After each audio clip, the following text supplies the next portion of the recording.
All right, everyone. We have Coach Doc Lee, head coach of the Carolina Panthers.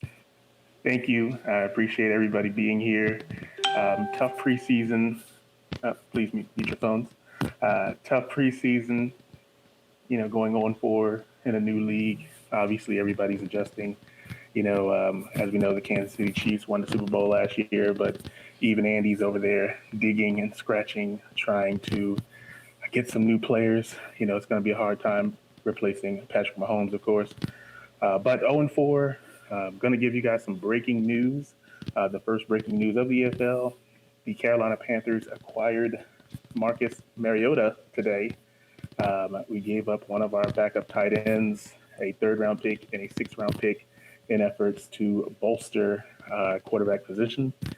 We felt that was a position that needed some more depth, which Marcus, given his speed and agility, gives us an opportunity to compete in some ball games.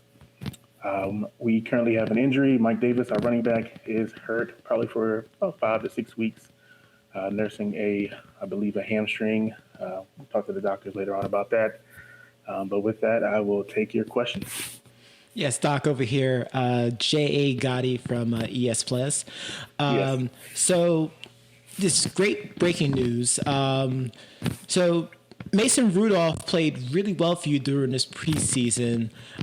So now that we are finished with the preseason and we're heading into the regular season, how does this new acquisition impede or have an impact towards your decision on who's going to start week one? Well, currently we're slated to start Marcus. I think he just gives us a good opportunity. He's throwing the ball really well. Some of the plays where we like to drive the ball down the field, he's able to go ahead and put the ball in the right places.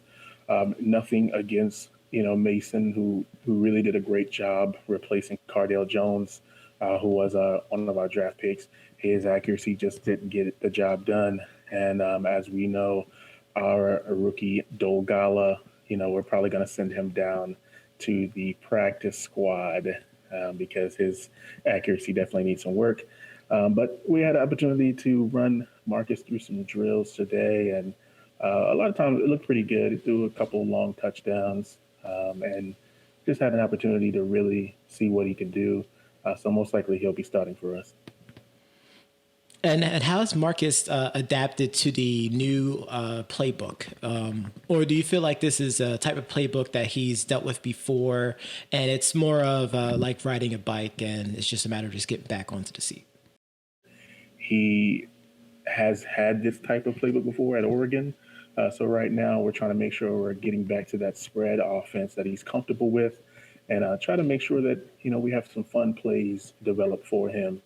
But he's picking it up pretty well, and he's pretty happy to be here.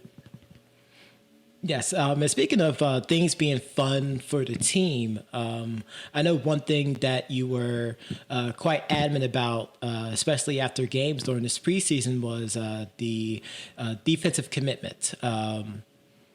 Your defense gave up a lot of points and gave up a lot of yards during the preseason. What would you say would be your main talking points to the locker room heading into the regular season to help reduce some of that offsetting issues? Well, we had a lot of young guys playing secondary, some who were good in this particular scheme, some who were learning the scheme for the first time. So we had an opportunity to really move some guys from our team who weren't really the best fit. And we were able to bring in some guys who could really kind of, I don't want to keep using the word bolster, but bolster those particular positions. So we realized that we were giving a lot of passing yards deep, and we were giving a lot of short to intermediate running plays. So nothing too long, but we were giving up 5 to 6 yards per carry, and that's just too much. So getting rid of the players that didn't fit the scheme while we were bringing our roster down from 75 to 55, it really helped with this particular transition. And if you look at the games, we were in some close games, but the interceptions really hurt us.